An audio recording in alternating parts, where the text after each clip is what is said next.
Tingkatan bahasa pemrograman terdiri dari 3. Yang pertama adalah bahasa pemrograman tingkat rendah. Jadi yang pertama adalah bahasa pemrograman tingkat rendah.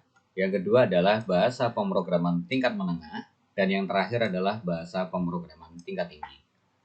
Bahasa pemrograman tingkat rendah adalah bahasa pemrograman yang pertama kali digunakan. Saat ini kita sudah jarang menemukan programmer menggunakan bahasa pemrograman tingkat rendah. Adapun contoh dari bahasa pemrograman tingkat rendah adalah bahasa mesin. Bahasa mesin adalah bahasa yang pertama kali digunakan untuk membangun sistem digital, di mana bahasa mesin ini terdiri dari angka biner, yaitu angka 0 dan 1. Karena sulitnya bahasa pemrograman tingkat rendah, saat ini sudah jarang digunakan oleh programmer. Bahkan bukan jarang lagi, kita sudah tidak menemukan kembali programmer menggunakan bahasa mesin. Kemudian yang kedua adalah bahasa pemrograman tingkat menengah. Adapun contoh dari bahasa pemrograman tingkat menengah adalah bahasa rakitan atau bahasa assembly. Bahasa rakitan atau bahasa assembly adalah sebuah bahasa pemrograman yang bersifat lebih kompleks, lebih teknis, dan lebih mudah digunakan dibanding dengan bahasa mesin.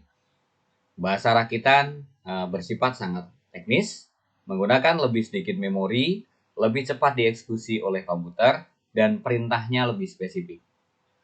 Namun, ada kekurangan bahasa rakitan ini, yaitu sulitnya dipahami karena hanya menggunakan simbol-simbol khusus. Dan yang terakhir adalah bahasa pemrograman tingkat tinggi. Merupakan sebuah bahasa pemrograman yang sangat dekat dengan bahasa manusia, karena menggunakan bahasa Inggris sebagai instruksi-instruksi kodenya.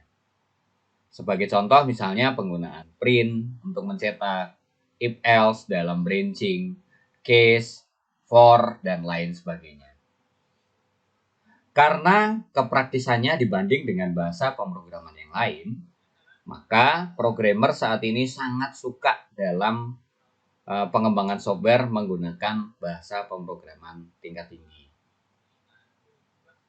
Instruksinya menyerupai bahasa Inggris, membuat programmer lebih mudah menemukan error, melakukan debugging, dan membenarkan error yang ada. Sebagai contoh, bahasa pemrograman tingkat tinggi adalah Java salah satunya.